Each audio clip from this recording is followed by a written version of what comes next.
Welcome in for another educational video for the International Wine and Food Society, Birmingham, Alabama chapter. Today we are here at Golden Age and we are in beautiful Mountain Brook Village, and we're actually sitting in the back room, the private room here at Golden Age, which is available if you want to rent it for an event, if you just want to have some afternoon drinks with friends. As you'll notice, we've got some lovely charcuterie as well, which we'll talk about that shortly. But I'm your host, Drew, our other host, Drew, and we are here to talk to you today about two very exciting topics, some things that are sometimes overlooked in the wine world or kind of left on the back burner, for lack of a better term. But when we talk about wine and food together, it really is two of the more dynamic categories that I think people just haven't discovered yet. No. So what we want to do today is give you some information and hopefully introduce you to two categories that I think are really kind of on the frontier of what's left to be discovered for a lot of wine lovers and wine collectors. We're going to do that in two videos. We're going to start with sherry, and then we're going to talk about Madeira after that. So, without further ado, because we have a lot to cover today, Drew, if you don't mind, give us some historical context and give us some production information on what is sherry and why is it different from other still wines. So, sherry is, and you nailed it on the head. A lot of us haven't discovered sherry yet, which is kind of weird because it is one of the oldest kind of wines for the Americas. Sherry really kind of got its start in the age of exploration in the 15th century, but in the 18th and 19th century of our country specifically, it was the wine. Due to the fact that it doesn't go bad, due to the fact that it could survive the transport from across to the old world. Sherry and Madeira was the wine of choice for the founding fathers and for, people who were really into wine at the time. And now you ask people, and sherry is kind of like, oh yeah, my mother drank cream sherry, every night before going to bed. And that's our exposure to sherry. And so while we are talking about sherry today and while we're kind of rediscovering this thing, it is a misnomer because it is the oldest kind of history that we have with wine in this country, and yet it is still underrepresented on wine lists and retail sets, and really as a daily drinker for a lot of wine professionals, A lot of people will go to sherry, come back and be like, I'm drinking a glass of sherry every night before I go to bed, no hands down. And then of course after a couple months you forget about it and right. you go on to other things. But it is a really versatile, highly quality made type of wine and very complex to understand. So we're going to very much kind of peel away the onion a little bit, but pretty much you can take a deep dive into this even further. We're going to cover some basics, cover some production, how it's made and where it comes from, but this can be an entire hour-long class on just sherry, another hour on just Madeira. We're not going to do that here today. But it's going to be some fun stuff, and it's one of those things where the good news is when you open up a bottle of sherry and Madeira, and we'll talk more about the Madeira later, but when you open up a bottle of these, they don't apply the same rules of, oh, I'll have to drink this in 3 days, or otherwise it's just bad. Some of them have less shelf life than others, and we're going to talk about that with the first one, but more importantly, you can take your time with these. These are sippers. These are not, I'm going to down a bottle of sherry a night. If you do, you are going to have some issues. But, they are versatile wines, and we'll kind of get into the food pairing as well. All right, so sherry in general. The main points you want to touch on, really, compared to history and everything like that, is where it comes from. So this comes from an area in southern Spain called Jerez, spelled with a J. It actually comes from, depending on what kind of sherry it is, it has to come from what we call the Sherry Triangle or the Jerez Triangle. And those are 3 cities within that area: Cadiz, Sanlúcar de Barrameda, and, I'm going to forget the last one, something de la Maria. We'll put it up on the screen. I promise I know this. It's just blanking on me right now. So the main grape that comes from most sherry, well, 2 main grapes that come into play with sherry is Palomino and Pedro Jimenez. Jimenez spelled with an X. We'll also put that on the screen. Fun Spain words. So in case you're wondering if you've ever gone down the sherry section, you've probably seen those words on the bottles. So now hopefully that's ringing a bell. Or PX, which is sometimes what Pedro Jimenez is shortened to. So you'll see that on a wine list at a restaurant for sure. Got it. So very cool. The cool thing about sherry is it is at the same time the location where you can find the driest wine in the world and the sweetest wine in the world. Sweeter than any Trockenbeeren Auslese from Germany, sweeter than any, botrytis-affected Sauterne. It is also the driest wine in the world. So sherry in and of itself is a fortified wine. So the base wine is fortified like a normal wine would be, so they make Palomino into a still wine. And then it is fortified to a certain percentage level, I think it's like 19%, but it is fortified to that level after it's all done. And then with sherry specifically, it takes a weird path. And this is where the winemaker comes in. So they either have to say it's going to undergo biological fermentation or Oloroso style fermentation. Okay? So what's the first one? Biological. We're going to try this wine while we're talking about this. Cool. Those are going to be two different categorizations of wines. Fino and Manzanilla. So Fino and Manzanilla. Manzanilla coming from a certain city, Fino made from the other. They're 100% Palomino grape. So after they have made that fortified wine, they're going to put them in barrels.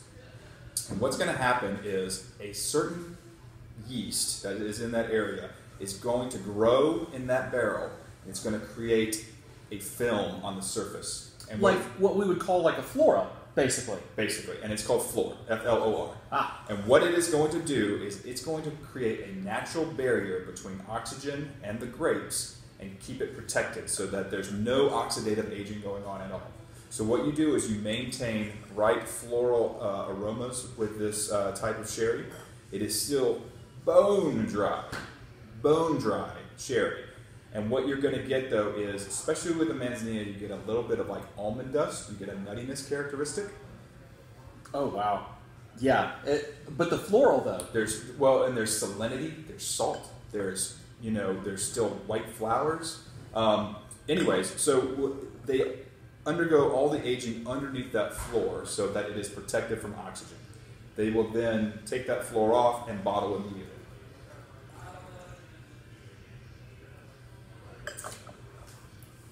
Wow. So this style of wine and this style of sherry is the one that you do need to drink a little bit faster than the other styles, right? Okay. They are going to, lose their fruit. They're going to lose their brightness over time.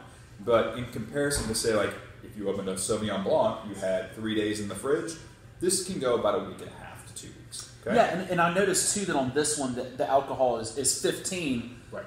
So it's actually kind of more in line where some of those other wines are as well. One thing that I think is interesting, and you mentioned it when you were talking about the history and how connected that sherry and Madeira both, but how connected those products were to the original colonies in the New World is, I think it's always important because I mention this a lot of times, and people seem to not think about it until you mention it. But remember, there is no domestic wine production in the United States, what will become the United States, but the colonies, right?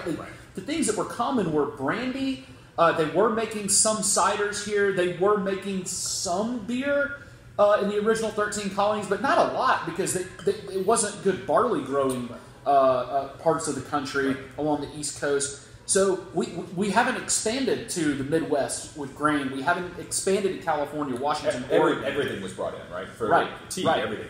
And, in these areas of sherry and port especially, as well as Madeira, all the colonies, not just the U.S., but you look at, South America, India, Australia, all these areas, until they kind of got their own winemaking styles going, needed to have wines that would stand up to the long-haul voyages of these, wooden ships. It's a great point, yeah. And so that's why the proliferation of these type of wines happened. No temperature control in the 1700s, right? Exactly. So, and that's, they could stand up to the heat as well, not just the oxidation and the time in those wooden vessels. So the good news is, and we're going to talk about kind of compare and contrast the different styles and what food they go with in a minute.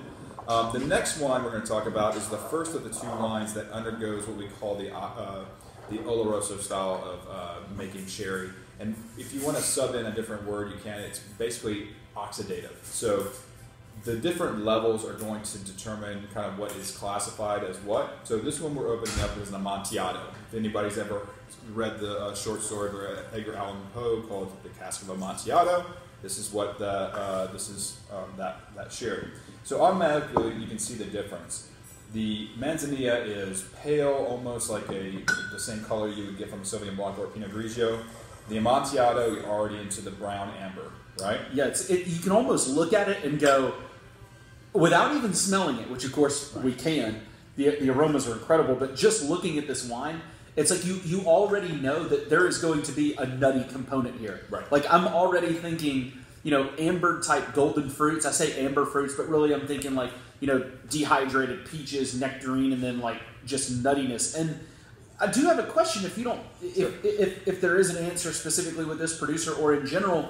But the first thing that I noticed going from the Manzanilla, which, as you mentioned, a little bit more that ready-to-drink style, it is dry, but I don't hesitate to say brighter, right? No. But I noticed we go from a screw cap here, which is great for kind of just easy access to something that now we have a cork finish. Right. Is that typical for when we get into the Oloroso styles? It's more, and yes, and the reason why is because this is not going to seal out the oxygen as much because it's not needed. Whereas a screw cap will seal out that oxygen a little bit more. Right. It's a little bit more fast and go. The cork here is just because, guess what? When you open this up, it's not going to go bad for months. Now, certain ones will last even longer. So Amontillado undergoes that Oloroso style. So the difference between that and the biological is that there isn't, in general for the Oloroso style, there is no floor. So that you get full oxygen kind of combating these wines and changing them to that color. Okay. With Amontillado, for a certain period of time, there is a floor. And what happens is the winemaker lets that floor naturally die off, break apart, and then it gets some oxidative aging. The next stage after this is called, strangely enough, Oloroso style of sherry, and that is where there's no floor allowed to develop, and it has full oxidative properties the entire time it is being aged. So would you say that it's almost safe to say that this is kind of an in-between? Exactly. Like maybe we get the best of both worlds in that sense of like if you want something that's a little brighter, not quite fully because to me what I'm thinking with this is like I feel like it's 18.5%, so I know it's not like the biggest sherry out there, but I feel like I'm still getting enough of that kind of tart, bright fruit, and I feel that it's important to say tart because it's not sour. It's just got a little bit more of that good natural acidity, which to me is playing really well with those fruit characteristics. And what you're getting here is what he had mentioned earlier is there's fruit like orange and apricot, but this is still bone dry, right? Right. And that's why a lot of people instantly get turned off to sherry when they've had it the first time, is they are not prepared for the level of dryness that a lot of sherries are. And they go into it thinking, it's on a dessert menu, I'm just going to grab that Fino or whatever.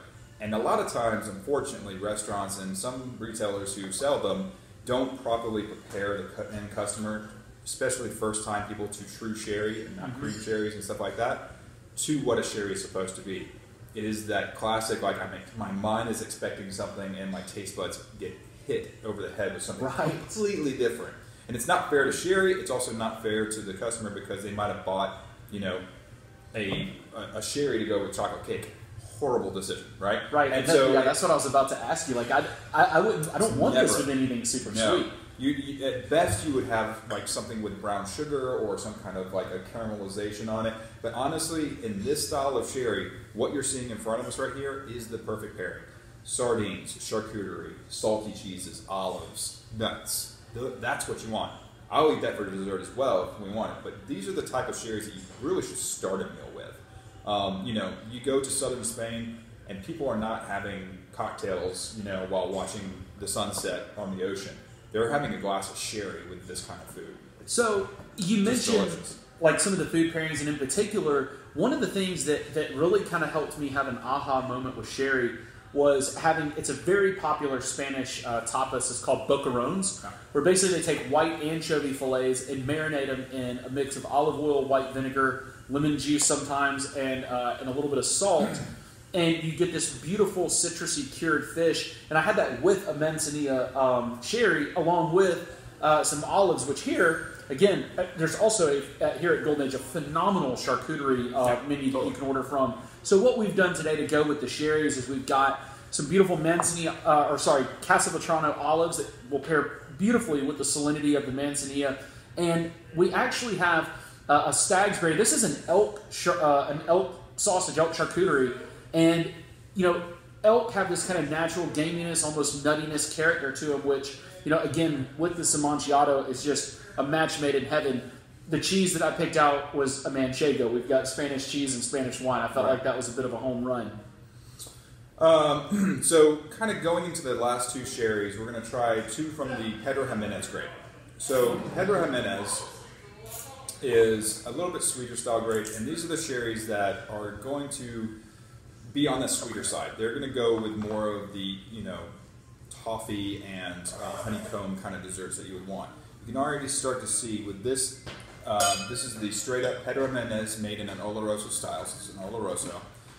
You're already starting to go, not brown, but this is going quite towards black. So this is on the darker side of brown. This is fully oxidative aging, and you're going to get some nice rich notes. The color is just, this is leather. This to me reminds me of really good, just leather. Raisins. You're getting raisins, you're getting fig, you're getting dates. Roasted dates here all day. Dates. This is definitely where if you really want to, if you're scared of a bone dry style and you want to start off, this is a great starting point. Wow. That is so different from the first two, but right now my mind is... I'm trying to figure out what on earth is even happening here, but this is incredible. So this is fun. Another thing before we talk about the next wine that you really need to understand, and this is where the complexity of sherry really comes into, is how they age sherry. So making the wine, like we said, it's a base wine, then they have the fortification process happen, and then they determine what style they're going to make, right? When they are ready to go to barrel, sherry is aged in a barrel system that is called a Solera system. This is a fractional blending process. What does that mean? So first, because they want to make it confusing as all get out in Spain, the warehouse where they do this aging is called the Solera. The process of doing this is a Solera, and then the casks themselves are also called a Solera. So I don't understand how they get anything done. I think that's because once you drink enough sherry, you just need one word for... Totally. Yeah. So basically, I'm going to put a grid up here on the screen, but think of it as a pyramid, right? The barrels at the bottom are going to be your oldest juice. The top of the pyramid is going to be your youngest juice.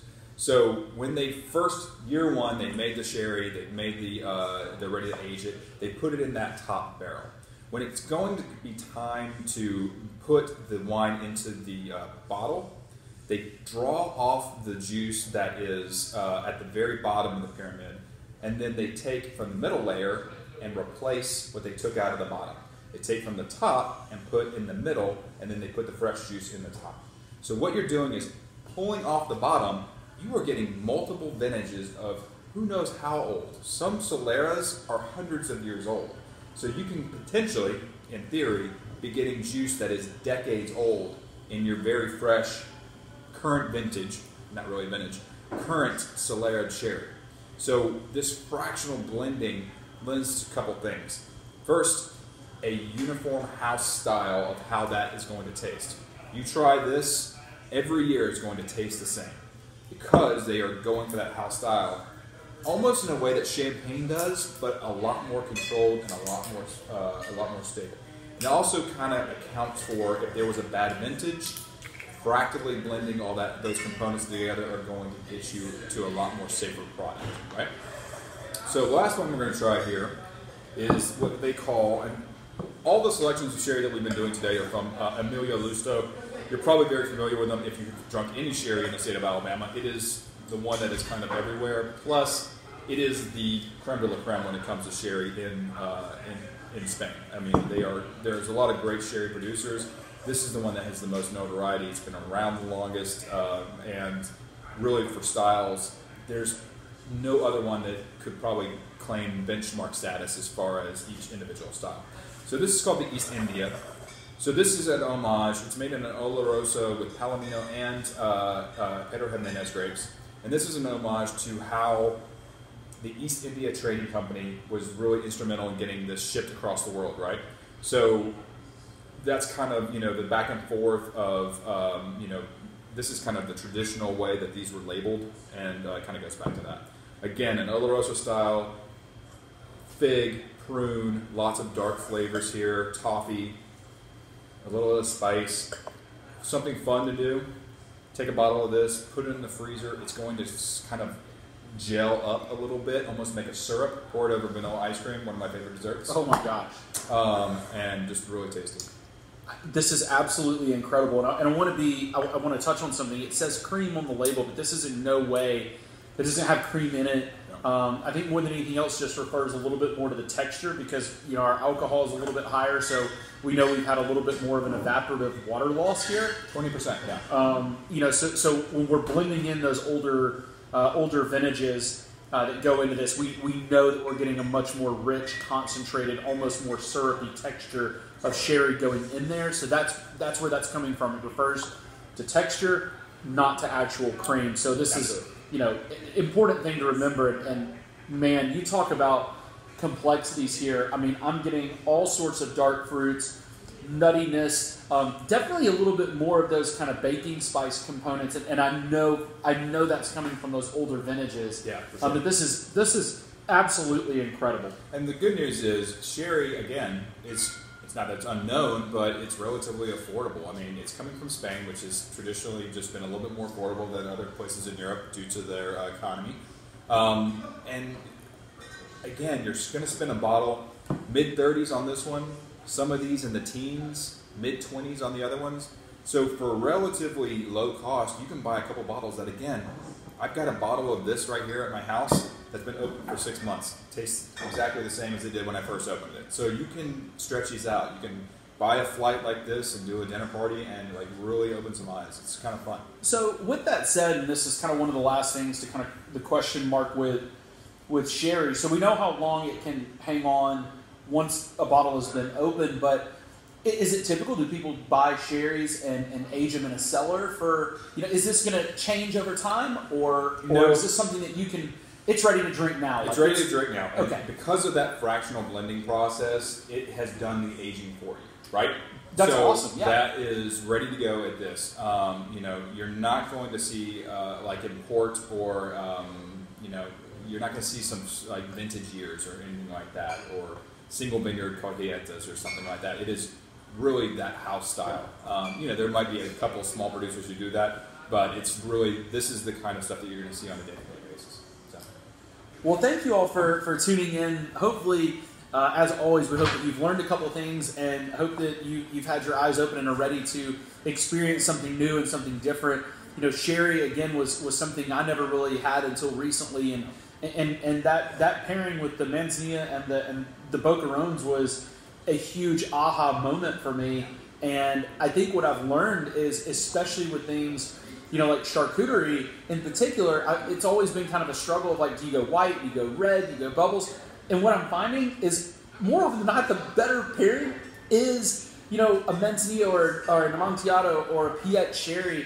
And it's really exciting because, something that you mentioned, the affordability, some of these really are timeless, and just the history and the significance of these wines, not only in Europe, but as well to the Americas, is pretty incredible. So it's fun to, in and of itself, just kind of sit around and drink a glass of history, while enjoying the company of good friends and good food. So thank you again. We certainly have another thank you to our host here at Golden Age, and we look to see you guys tune in for the video that will get posted simultaneously with this one, where we're going to talk about some Madeira. So stay tuned.